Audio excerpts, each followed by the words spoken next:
આ કોઈ સામાન્ય વિષય નથી.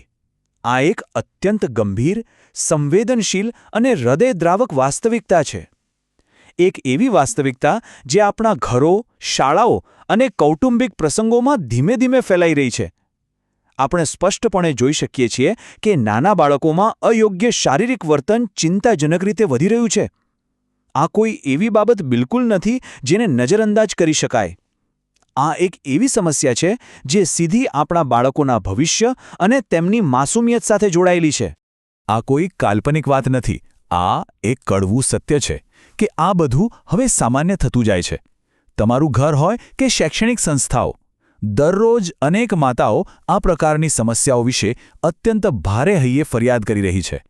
પારિવારિક મેળાવડાઓ હોય કે કોઈ સામાન્ય ડિનર પાર્ટી, નાના બાળકો આવી અયોગ્ય હરકતો કરતા જોવા મળે છે. આ પરિસ્થિતિ એટલી હદે ગંભીર છે કે હવે કોઈ આંખ આડા કાન કરી શકે તેમ જ નથી. વિભાગ 1. અજાણતા થતી ભૂલો અને આ સમસ્યાનું મૂળ કારણ. આ ગંભીર સમસ્યાની શરૂઆત આખરે ક્યાંથી થાય છે? શું બાળકો જાતે જ આ બધું શીખે છે? ના, આનું મૂળ કારણ બીજે ક્યાંય નહીં પરંતુ મોટા લોકોના પોતાના વર્તનમાં જ છુપાયેલું છે. માતાપિતાની સામાન્ય ભૂલો પર જરા નજર કરો. ભાઈ બહેનોની સામે કપડાં બદલવા, બાળકોને એક સાથે નવડાવવા અને અન્યોની સામે તેમને સંપૂર્ણપણે નિર્વસ્ત્ર કરવા, આ એવી ભૂલો છે જે રોજિંદા જીવનમાં ખૂબ જ સહજતાથી થાય છે.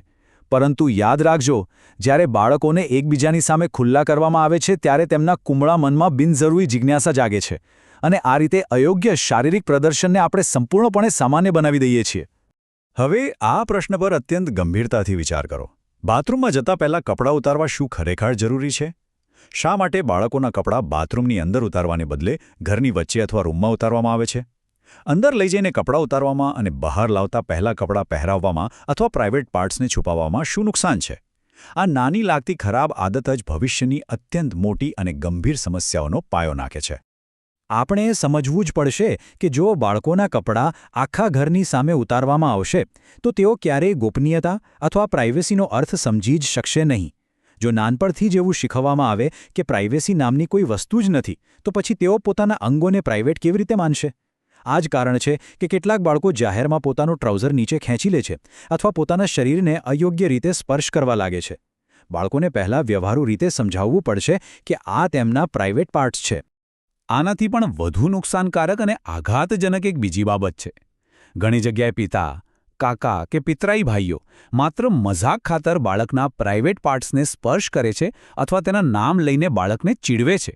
માત્ર બાળકનો ગુસ્સો કે તેની હદ વટાવતી શરમ જોવા માટે કરાતી આ એક અત્યંત ખોટી અને વિકૃત પ્રથા છે.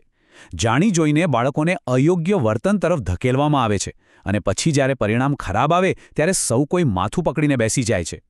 વિભાગ 2. સીમાઓ શીખવવી અને જાતીય શિક્ષણ. તો હવે સૌથી મોટો પ્રશ્ન એ છે કે આને રોકી કેવી રીતે શકાય? હવે સમય આવી ગયો છે કે બાળકોને યોગ્ય સીમાઓ શીખવવામાં આવે. આ સંદર્ભમાં જાતીય શિક્ષણ, તેનો વાસ્તવિક અર્થ શું છે?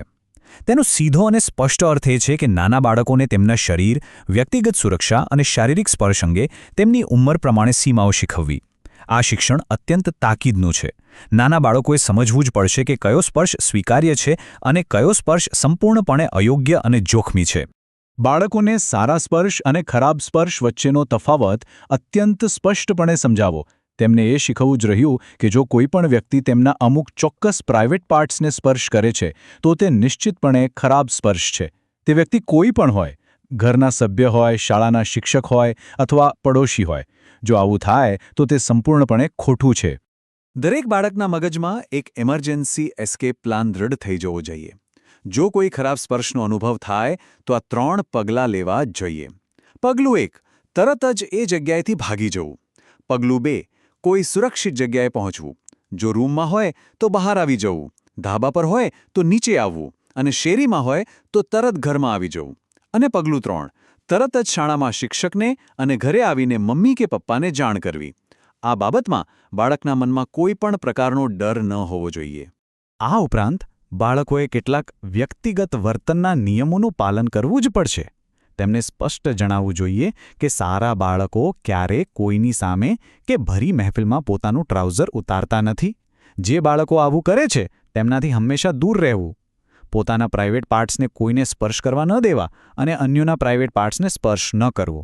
અને સૌથી અગત્યનું, જો ખંજવાળ આવતી હોય તો પણ બધાની વચ્ચે નહીં, પણ વોશરૂમમાં અથવા એક ખૂણામાં જઈને તેનું નિવારણ કરવું. આજના ડિજિટલ યુગમાં આ ખતરો માત્ર શારીરિક નથી રહ્યો, તેથી આ નિયમ અત્યંત મહત્વપૂર્ણ છે. જો કોઈ વ્યક્તિ બાળકને મોબાઈલ ફોન પર કોઈના પ્રાઇવેટ પાર્ટ્સ બતાવવાનો પ્રયાસ કરે તો બાળકો માટે એકદમ સખત નિયમ હોવો જોઈએ. ત્યાં એક ક્ષણ પણ બેસો નહીં, તરત જ ત્યાંથી જતા રહેવું અને ઘરે આવીને ચોક્કસપણે માતાપિતાને આ વિશે જાણ કરવી. ડિજિટલ માધ્યમથી થતું આ શોષણ અત્યંત ઘાતક છે. વિભાગ 3. માતાપિતાને એક અંતિમ વિનંતી અને રાત્રિની ગોપનીયતા. હવે આ વિશ્લેષણના અંતિમ અને કદાચ સૌથી વધુ અવગણવામાં આવતા પાસા તરફ આગળ વધીએ. આ એક સીધી અને અત્યંત ગંભીર ચેતવણી છે. જે પરિવારો નાના અથવા એક રૂમવાળા ઘરોમાં રહે છે તેમણે રાત્રે પોતાની ગોપનીયતાનું પૂરતું ધ્યાન રાખવું જોઈએ. બાળકો પણ એ જ રૂમમાં છે. માતાપિતાએ એવું ક્યારેય ન માનવું જોઈએ કે તેઓ ઘસઘસાટ સૂઈ ગયા છે. આ બેદરકારી તેમના કુમળા મન પર ઊંડી અને કાયમી અસર કરી શકે છે. બસ આટલું કહેવું પૂરતું છે. સમજદાર માતાપિતા આનો અર્થ જાતે સમજી શકે છે, પરંતુ આનો ઉકેલ ચોક્કસપણે શોધવો જ રહ્યો. આ બાબતને જરાય હળવાશથી ન લેવી. બાળકોને માત્ર શારીરિક રીતે જ નહીં પણ માનસિક અને નૈતિક રીતે પણ સુરક્ષિત રાખવાના છે. આ એક અત્યંત મહત્વપૂર્ણ જવાબદારી છે અને તેની શરૂઆત ઘરમાંથી જ થાય છે. અંતમાં આ એક સુંદર અને ઊંડાણપૂર્વકના સંદેશ સાથે મારી વાત પૂર્ણ કરીશ. મોહબ્બતે સલામત રહે, અર્થાત પ્રેમ અકબંધ રહે, ઘરોની પવિત્રતા જળવાઈ રહે અને બાળકોનું બાળપણ અને તેમની માસૂમિયત હંમેશા સુરક્ષિત રહે. શું બાળકોને આ સુરક્ષિત વાતાવરણ આપવા સમાજ તૈયાર છે? આ એક એવો પ્રશ્ન છે જેના પર આજે ઊંડો વિચાર થવો જ જોઈએ.